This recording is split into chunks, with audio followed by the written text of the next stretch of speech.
좋아요. 오늘도 그럼 오늘 한번 함께 말씀 살펴볼게요. 자, 친구들, 오늘 6장 말씀 잘 읽었죠? 오늘 목사님 설교 말미에 6장에 관련된 질문을 하나 던질 거예요. 그리고 그걸 맞힌 친구에게는 오늘 도장 하나 찍어주도록 할게요. 자, 6장을 잘 기억해야 돼요. 설교 때 6장에 대한 내용 안 나올 수도 있으니까 6장 잘 기억하면서 설교 들어가 보도록 하겠습니다.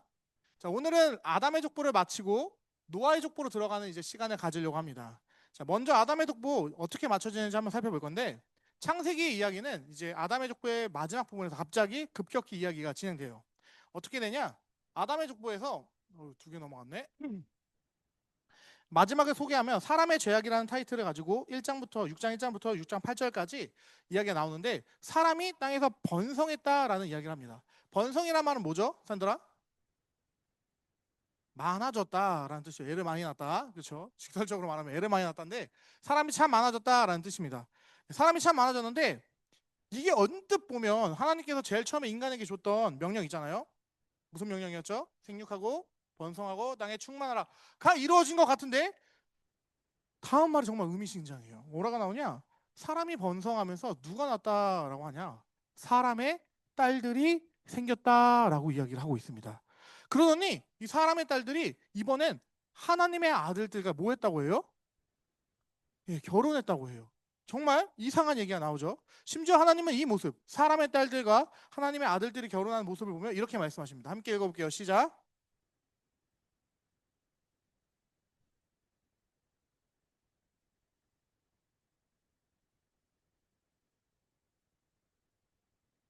어, 아니, 결혼 나쁜 거예요?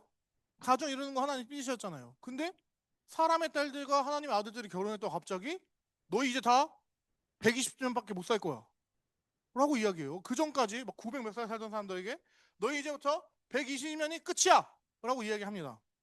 너무 이상하죠? 심지어 이 말에서 제일 무서운 말은 하나님의 영이신 성령 하나님이 이제 뭐예요? 사람들을 떠난다라고 말해요. 아니 도대체 이 하나님의 아들들이 사람의 딸이랑 결혼한 게 도대체 무엇이길래 그렇게 중요한 성경에서 가장 핵심적인 개념 중 하나인 임마누엘이 깨졌다라고까지 말을 하는지 모르겠다라는 겁니다.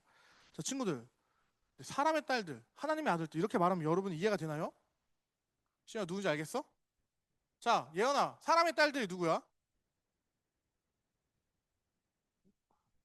아, 임마누엘. 임마누엘은 히브리어로 임은 함께하다, 마누는 누구누구와 함께, 그다음 누구누구 예? 엘은 하나님에서 하나님과 함께한다라는 뜻이에요. 임마누엘, 하나님과 함께하는 게 깨졌다, 하나님의 영이 떠났다라는 건데, 자 어쨌든 그래 예언아, 사람의 딸들이 누구라고? 자, 많은 사람들이 이렇게 얘기할 때가 있어요. 사람의 딸들은 그냥 정말 여자고 하나님의 아들들은 천사다. 그래서 인간과 천사가 결혼한 상태다 하고 해서 막 하나님이 그것 때문에 화가 났다라고 말하는 경우가 있습니다. 이거 말 되나요? 너무 말 안 되죠. 천사 육체 있어요? 기본적으로 천사는 영적인 존재입니다. 육체가 없어요. 인간과 결혼 불가능해요. 자, 이 말을 제대로 이해하려면 3절과 4절을 좀 보면 돼요. 3절에 보면 하나님의 심판이 나오죠. 먼저 나왔던 건 하나님의 아들과 사람의 딸이 결혼함으로 하나님의 영이, 성령 하나님이 떠났다라는 심판을 받아요. 그리고 4절에도 동일한 심판이 하나 나옵니다. 바로 여러분 이 단어 알아요? 나연아 읽어봐. 아니, 참고로 히브리어는 이쪽에서부터 이렇게 읽는 거예요. 쓸 때도 이렇게 쓰는 거고. 이렇게. 자, 뭘까? 자, 힌트 줄게. 맨 앞자가 네 자야. 네. 맞습니다. 성경이 말해줬어. 뭐라고? 그렇죠. 네피림이라고 이거요. 네피림이라는 단어인데 이게 사실 하나님이 세상을 심판한다라는 뜻입니다. 이 네피림이라는 단어가 어떤 단어에서 출발하냐?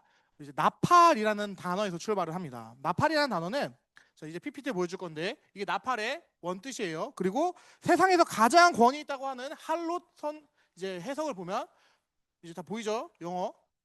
그리고 한국말로 보면 그게 떨어지게 하다, 내던지다, 빠지다, 눕다, 거주하다라는 뜻을 갖고 있어요. 그래서 이 나팔, 특히 이 네피림이라는 뜻은 내던져지다, 버려지다라는 뜻을 갖게 됩니다.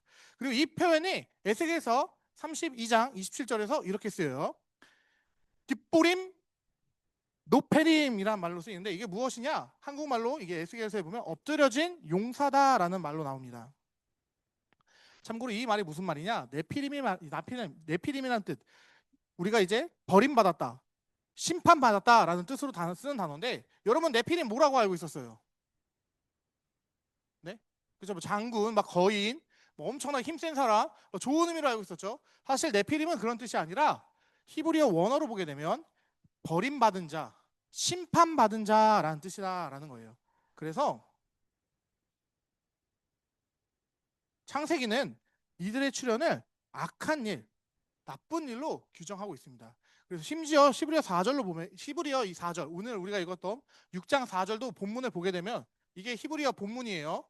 이게 창세기 6장 전체 6장 1절부터 4절까지인데 이게 뭐라고 아까 나연아? 이게 뭐라고? 그렇지, 네피림. 이거 뭐예요? 그러면은 깃보림이에요.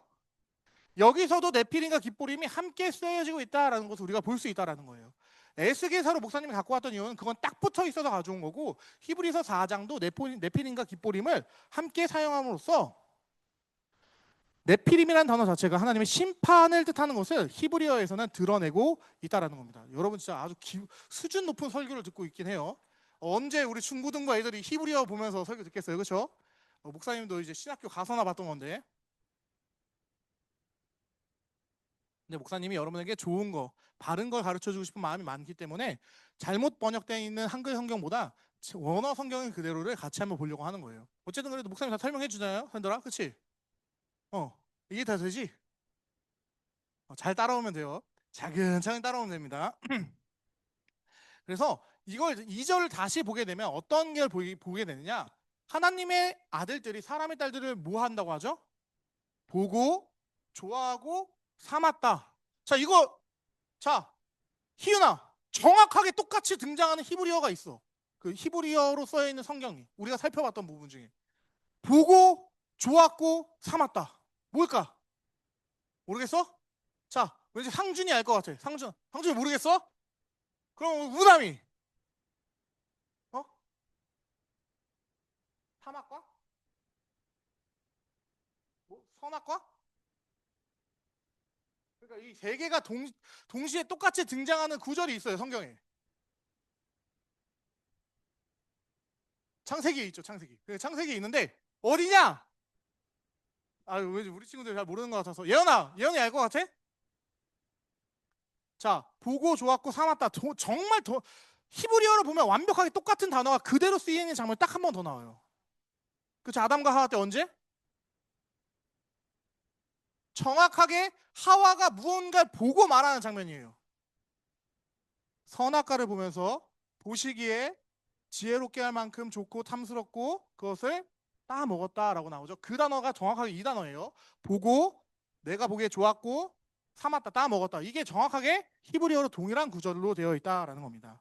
즉, 이 삼중 구절을 통해 사실 히브리어 성경에서 6장에서는 이 네피림이라는 존재, 하나님의 아들과 사람의 딸이 연합하는 장면이 선악과 사건을 연상시키도록 성경은 기록되어 있다는 거예요. 자, 근데 이 친구들, 여러분 한글 성경으로 보면 이거 보여요, 안 보여요? 안 보이잖아요. 그래서 목사님이 갖고 온 거예요. 여기서 보면은 아까 2절이었죠. 2절에 나오는 보고 좋았고 삼았다가 어디였더라? 나도 지금 헷갈린다. 어쨌든 여기 2절에 있는 단어예요. 그렇습니다. 다음 주에 내가 갖고 올게. 정확하게 갑자기 기억이 안 나. 그래서 선악과 범죄가 하나님과의 관계를 파괴하며 온 우주를 타락시켰듯이 네피림의 등장은 인간 사회가 다시 악해졌다라는 것을 보여주는 것으로 아담과 하와가 저주받았듯이 이제 뭐가 반드시 필연적인 거예요? 김선율 씨? 뭐가 필연적일까? 앞에 써 있어. 맨 마지막 줄. 맨 마지막 줄 안 보여? 홍수 심판이 필연적임을 보여주기 위한 장치로 네피림이 기록됐다는 거예요. 여러분에게 네피림을 보면서 와, 세상에 옛날 거인이 있었다니, 와, 엄청나게 기골이 장대했다니, 이런 걸 보라고 쓰인 게 아니라 네피림이 등장함으로 말미암아 하나님은 다시금 선악과처럼 세상을 심판하기를 원하신다라는 장치로서 등장하고 있다라는 겁니다. 그래서 하나님의 아들들은 영적인 존재를 말하는 게 아니라 그럼 누굴 말하는 걸까? 아까 사실 너무 노쌤이 저 답을 말해버려가지고 계속 무시하고 있었는데, 자, 하나님의 아들들은 바로 여인의 후손을 말하는 거예요. 신앙을 가진 자들을 말하는 거고, 그러면 사람의 딸들을 누굴 말하는 거예요? 사탄이라고 하면 안 되죠. 뱀의 후손들, 가인과 같이 하나님을 믿지 않는 사람들을 말한 거예요. 즉 이 사건은 뭘 말해주고 싶은 것이냐? 신앙의 순수성을 지켜야 했었던 여인의 후손들이 자신의 신앙과 상관없이 예수 안 믿는 사람이랑 결혼하고, 예수 안 믿는 사람이랑 연애하고, 예수 안 믿는 사람을 마음대로 좋아하는 그런 상태를 비판하고 있다라는 거예요. 내 신앙이 무엇인지, 내가 바라봐야 하는 방향성과 목적성이 있는 사람임에도 불구하고, 그래서 바울도 이 개념을 알았기 때문에 뭐라고 말해요? 너희가 결혼을 하려거든 믿는 자와 결혼하라 라고 가르치는 거예요. 우리의 신앙의 순수성을 지켜야 하는데, 가정이라는 건 세계관이 형성되는 공간입니다. 저랑 저희 아내가 결혼했죠. 저랑 저희 아내가 만약에 신앙이 달라요. 우리 혜율이 예수님 잘 믿을 수 있게 키울 수 있을까요? 쉽지 않다라는 거예요. 부모의 신앙이 연결되고 하나가 돼야지 자녀들이 그 신앙 안에서 온전히 자랄 수 있다라는 걸 우리가 5장에서도 살펴봤어요. 그것과 마찬가지로 원래는 여인의 후손들은 내 신앙을 지키기 위해서 고군분투하며 살아가야 했는데 뭐 한 거예요? 내 눈에 보기 좋고 예뻐 멋있어. 그래서 뭐예요? 삼았더라, 연애해, 결혼해 라는 상태를 지적한다라는 겁니다. 세상의 삶을 선택했다라는 비유다라는 거예요. 우리는 그래서 이것을 읽으면서 아까도 말했지만 이 선악과 사건, 하나님이 좋아하시는 방향성과 내가 좋아하는 방향성의 기로에 서 있는 인간을 볼 수 있어야 한다라는 겁니다.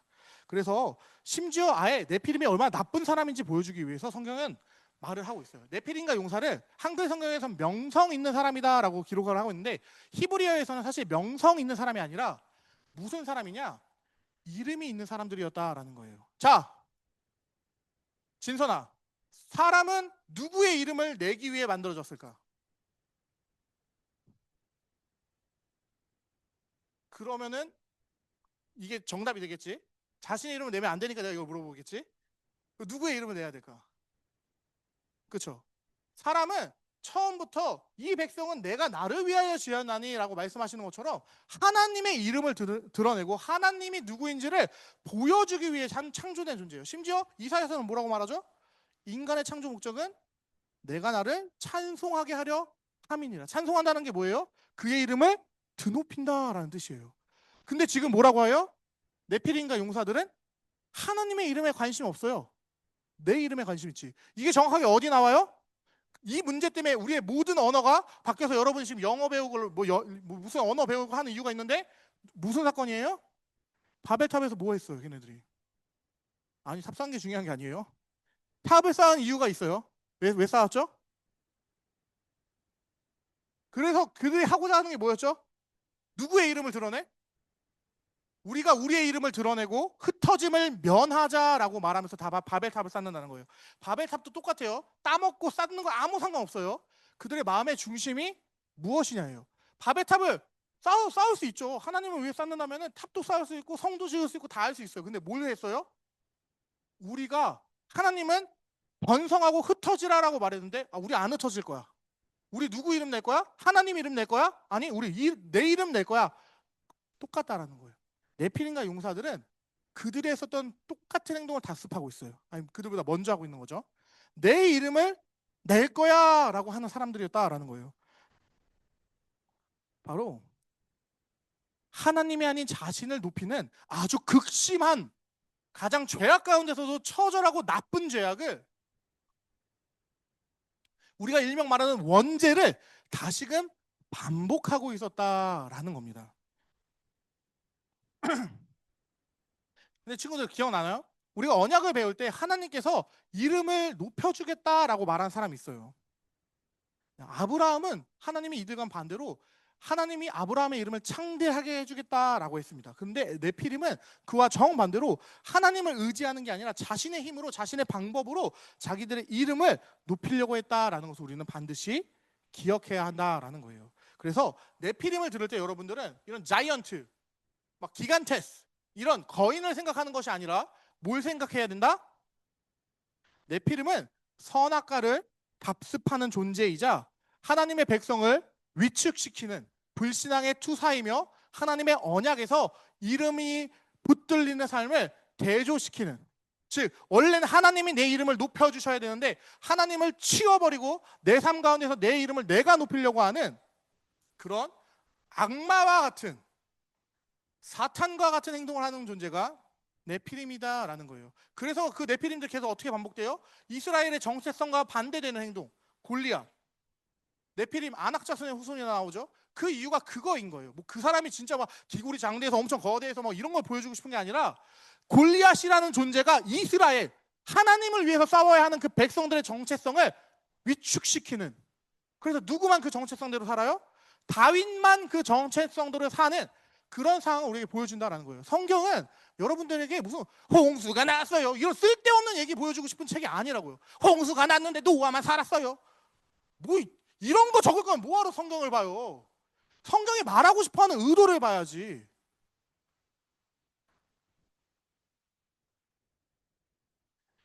성경에 깊숙이 있는 본질을 우리가 볼 수 있어야 한다라는 이야기를 드리고 싶은 겁니다. 그래서 여호와께서는 이런 인간들, 네피림의 등장으로 인해서 말없이 무너진 세상을 보면 뭐라고 하시는 거냐? 한탄하며 마음에 근심했다라는 인간이 이해할 수 있는 표현으로 자신의 마음을 표현해 주시는 거예요. 그리고 이 표현 다음에 바로 나오는 게 내가 지면을 물로 심판하겠다라는 말씀을 하시는 겁니다. 그런데 친구들, 이때 심판 때 모든 인간이 다 죽어요? 아니죠. 한 사람만 살아남아요. 그래서 8절에 이런 얘기가 나옵니다. 함께 읽어볼게요. 시작. 네, 은혜를 입었다. 근데 친구들, 여기서 많은 사람들이 착각합니다. 민준아, 노아가 하나님께 받은 그 은혜는 뭘까? 단지 살아남는 거? 홍수 가운데 살아나는 게 은혜일까? 오, 아주 훌륭해요. 그렇죠? 자, 우리는 많이 목사님이 말한 것처럼 홍수에서 살아남는 걸 은혜라고 착각해요. 하나님이 그런 싸구려 같은 은혜를 줄까요?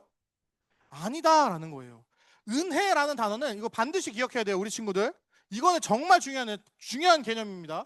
여러분이 은혜라는 단어를 진짜 아무데나 갖다 막 붙이고 사용하는데, 은혜는 원래는 그리스도를 통한 것, 그리스도를 가르치는 것, 그리스도를 드러내는 것에서만 사용할 수 있다는 거예요. 무슨 말인지 알아요, 주호야? 너가 은혜 받았다고 말을 하는데 네 감정만 동하고 예수가 전혀 없으면 너는 그냥 네 감정만 흥분한 상태일 뿐이다 라는 거예요. 내가 은혜 받았다고 말하는 그 순간 내 마음 깊은 곳에 예수 그리스도의 피 묻은 그 복음이나 예수 그리스도의 어떠함이 조금도 드러나지 않는다면 여러분은 사실 은혜 받았다라는 표현을 쓰면 안 된다라는 겁니다. 자, 그럼 우리가 이 개념으로 노아가 은혜 받았다라고 했을 때 노아에게 은혜가 될 수 있는 건 무엇이 있을까요? 당시에 그리스도와 관련된 게 뭐 있죠? 아직 하나밖에 없어요. 그리스도와 관련된 딱 하나. 뭘까, 시영아? 제일 많이 말했는데. 그쵸? 여인의 후손에 대한 계시밖에 없어요. 즉 노아가 은혜를 받았다라는 단어는 노아가 뭐 엄청난 뭐 삶을 받았다 이런 게 아니라 여인의 후손의 계시를 믿을 수 있도록 허락받았다라는 뜻이다라는 거예요.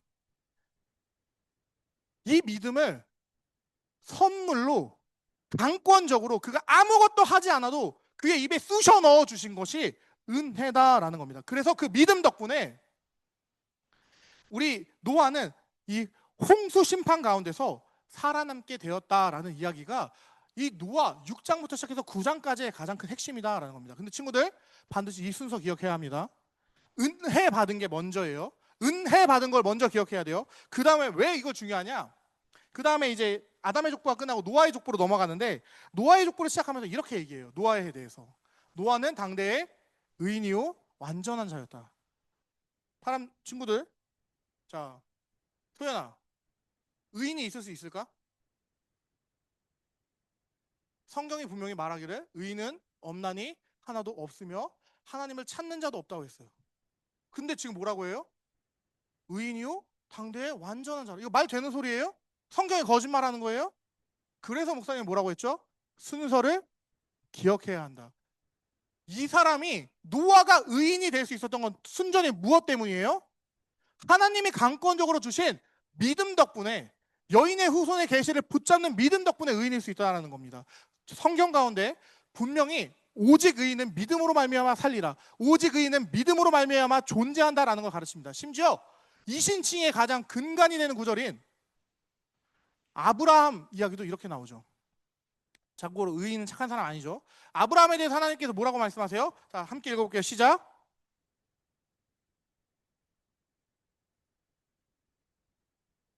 네.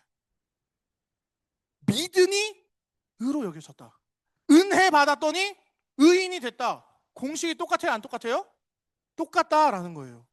그러면 구약에 있었던 공식은 구약에 사라지고 신약에는 다른 공식이 대입돼요? 아니죠. 바울이 계속 뭐라고 말하셔요? 우리 또한 동일하다. 아브라함이 그랬던 것처럼 우리 또한 믿음으로만 의롭게 된다라는 것을 가르친다라는 거예요.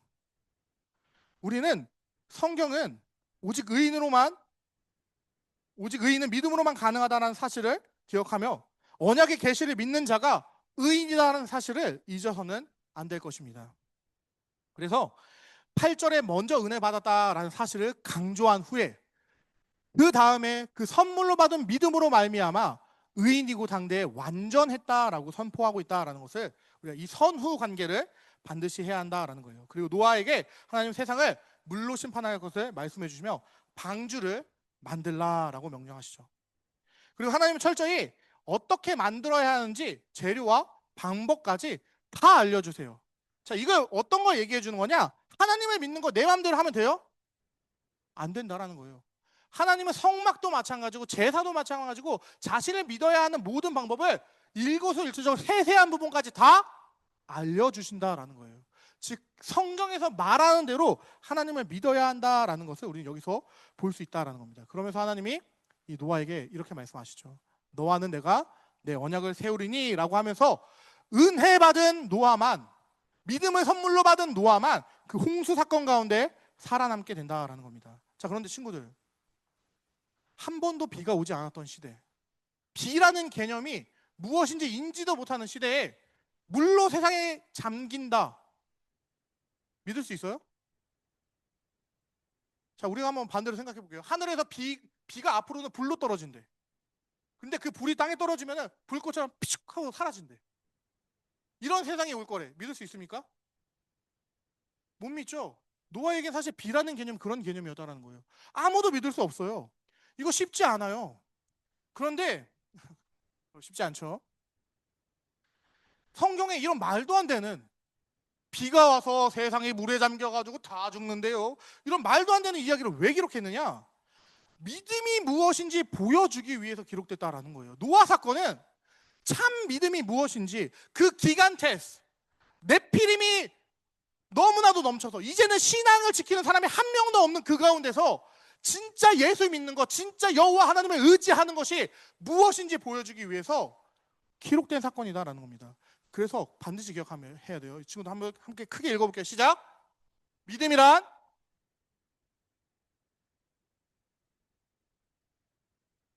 인간의 이성에서, 인간의 입장에서 가능한 걸 믿는 게 아니라 그가 말씀하시면, 그가 누구예요? 여호와 하나님의 말씀하시면 그것이 내 이해와 세상 법칙에서 이해가 되지 않는다 할지라도 믿는 게 믿음이다라는 것을 보여주고자 이 얘기를 썼다는 거예요.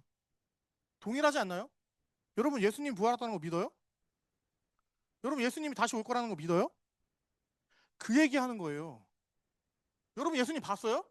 2000년 전에 존재는 했대요. 역사적 기록들이 있으니까. 기독교 거 답제, 기독교 기록을 다 제외하고도 17개의 역사적인, 뭐 가장 권위 있는 로마 역사가들의 기록에도 예수가 존재하니까 예수의 존재는 부정할 수 없어요. 그런데 그 존재가 무덤에 3일 있다가 나왔다는 거 믿습니까?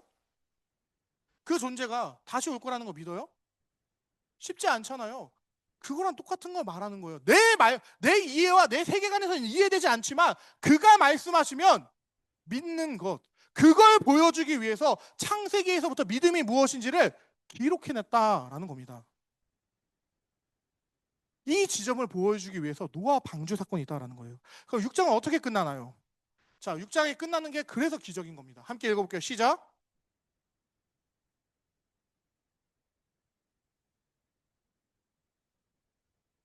노아는 평생 말도 안 되는 것을 믿었다라는 거예요.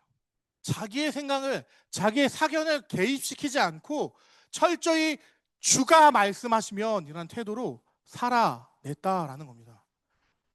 그래서 그는 믿음으로 방주를 만듭니다. 자, 친구들, 방주 어디서 만들었는지 아나요? 자, 이게 도장 문제예요. 6장 잘 읽었으면 알 거예요. 자, 산꼭대기 1번 다 다음. 또 다음 없어요? 다 산꼭대기라고 생각해요? 예언아, 너 방주 어디서 만들었는 줄 알아? 말해봐. 너도 도장 줄게 맞히면. 땅에서. 그치, 땅에서 만들었겠지. 가장 정답에 근접하긴 했는데. 그쵸? 바다에서 만들지 않았을 거예요. 자, 아까 여러분 성경 6장 잘 읽어봤어요? 자, 6장을 잘 읽었다면 여러분이 반드시 알아야 되는 게 노아는 방주를 어디서 만들었다는 기록이 안 나와요. 자, 그나마 제일 근접했던 예언야대 그 도장 주도록 할게요. 그래서 산은 아니었으니까. 예. 근데 우리는 왜 다 산이라고 생각할까요? 없죠? 아니요, 없어요. 그냥 없어요. 자, 근데 왜 우리들은 다 산에서 만들었다 알고 있냐? 여러분들 막 영상 같은 거 보죠? 그리고 누가 어떤 이상한 아저씨가 설교를 하죠? 그러면 뭐라고 해요? 산 위에서 노아가 이렇게 힘들게 올라가서 뚝딱 뚝딱 그 아무도 믿지 않는데 그 아들 3명이랑 나무 짊어지고 올라가서 이런 얘기 들어봤어요? 안 들어봤어요? 이런 영상 봤어요? 안 봤어요? 여러분 그거 봐서 그래요. 성경에 어디에 나와 있어요? 성경에 산이라는 단어 나와 있어요? 강거나? 난 아무리 읽어도 내가 이거 몇십 번을 읽었는데 한 번도 6장에는 산에서 만들었다는 이야기가 없어요. 우리 친구들도 읽었잖아요. 오늘 읽으면서 산이란 단어 들은 친구. 산이란 단어가 존재하지 않는다라는 겁니다. 그거는 거짓말이에요. 성경은 어디에서 만들었다는 기록을 하지 않습니다. 그러면 혹시 6장에는 없으면 7장에 있을까? 손유라? 아라산은 방주가 도착한 산이죠. 자, 7장에 있을까? 자, 7장 1절 한번 읽어볼게요. 시작.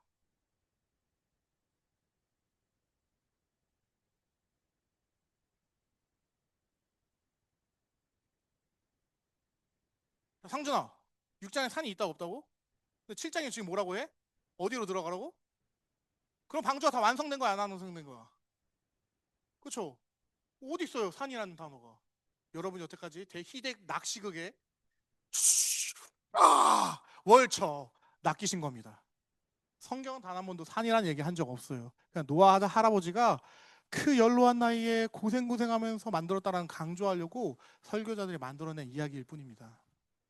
성경은 그냥 여호와의 말씀에 준행하였더라 6장 22절로 끝이 나요. 방주에 대한 이야기는.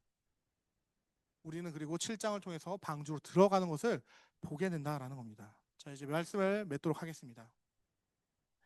이제 설교를 너무 잘 요약한 노래가 있어서 한 곡을 듣고 가려고 합니다. 근데 이 곡 들을 때 첫 소절은 목사님이 사실 산 이야기 하는 게 이 노래를 너무 들려주고 싶은데 첫 소절에서 이 찬양도 산 위에서 이런 가사가 나와서 그래요. 이거 무시하고 들어요. 자, 노래 한번 들어보도록 하겠습니다.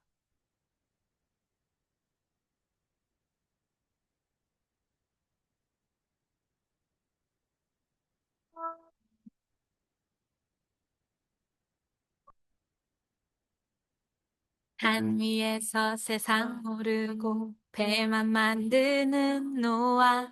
당신 참 바보 같군요. 당신 정말 바보 같군요.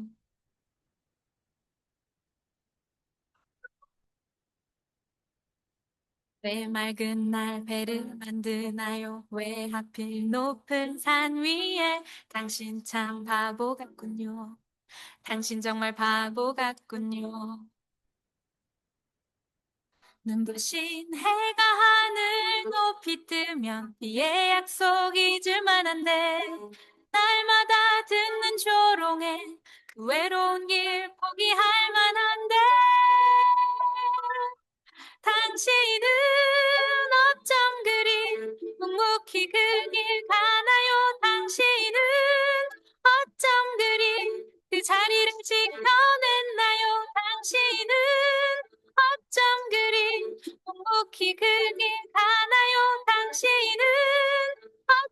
그리 그 자리를 지켜냈나요?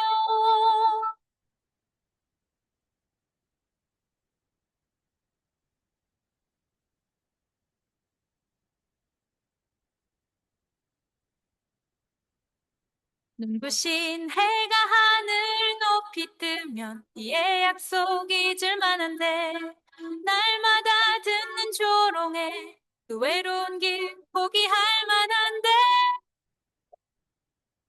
당신은 어쩜 그리 묵묵히 그 길 가나요? 당신은 어쩜 그리 그 자리를 지켜냈나요? 당신은 어쩜 그리 묵묵히 그 길 가나요? 당신은 어쩜 그리 그 자리를 지켜냈나요?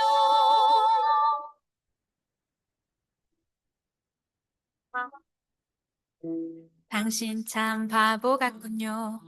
당신 정말 바보 같군요. 당신 참 바보 같군요. 나도 바보처럼 살래요.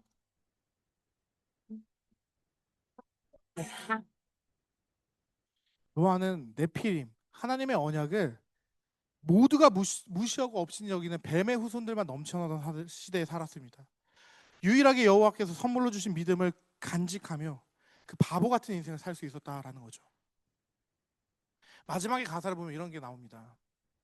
눈부신 해가 하늘 높이 뜨면 비의 약속 잊을만 한데 날마다 듣는 조롱에 그 외로운 길 포기할 만한데 당신은 어쩜 그리 묵묵히 그 길을 갑니까? 당신은 어쩜 그리 그 자리를 지켜냈습니까? 사실 목사님이 처음 찬양을 들었을 때 정말 많이 울었어요. 아, 신앙이라는 게 그런 거구나. 예수 믿는다는 게 내가 원하는 길을 가는 게 아니라 세상이 나를 조롱하고 세상이 나를 손가락질하더라도 성경이 말하는 그 길을 묵묵히 걷는 거구나라고 제 마음을 칠 때 눈물이 너무 많이 났습니다. 여러분의 이 가사가 어떻게 들리나요? 목사님도 매일같이 눈을 뜰 때마다 다시 예수님이 온다는 걸 생각할까요? 우리도 매일같이 사람을 살아갈 때마다 예수님이 내가 다시 오시라고 주셨던 그 약속을 잊을만 하다라는 거예요. 세상 사람들은 개독교 하며 예수가 오겠냐, 너희 뭐 말도 안 되는 거 욕합니다. 그런데도 예수가 올 거라는 믿음을 가지고 이 길을 끝까지 걸어갔으면 좋겠습니다. 그 바보 같은 자리를 우리가 지켜낼 수 있으면 좋겠다라는 거예요. 그래서 이 마지막 가사가 여러분들의 귀에 울렸으면 좋겠어요. 당신 참 바보 같군요. 당신 정말 바보 같군요. 당신 참 바보 같군요. 근데 뭐라고 말해요 마지막에? 나도 그 바보처럼 살래요. 나도 그 바보처럼 예수 의지하며 살래요. 그 믿음만 의지하며 살겠습니다 라고 고백한다라는 겁니다. 여러분에게 예수가 어떻게 다가오는지 모르겠어요. 기독교의 신앙이 여러분에게 어떠한 가치가 있는지 모르겠습니다. 그런데 세상은 이 바보 같았던 사람들 때문에 이 기독교의 진리가 없어지지 않았다는 거예요. 여러분이 기독교의 진리 포기할 수 있습니다. 난 믿지 않을래요. 난 못 믿겠습니다. 그 바보 같은 이야기잖아요. 그래도 누군가는 그 바보 같은 이야기를 계속 이어갈 거라는 겁니다. 2000년간 그랬고, 아니 노아부터 그 바보 같은 삶을 살아서 오늘날의 우리까지 그 바보 같은 이야기가 전달되었습니다. 그 바보 같은 이야기가 우리를 죽음과 죄 가운데서 살려냈다라는 겁니다. 여러분이 그 바보 같은 이야기에 거하는 사람이 되기를 간절히 축복합니다. 이 시간 목사님 기도하며 예배 마치도록 하겠습니다.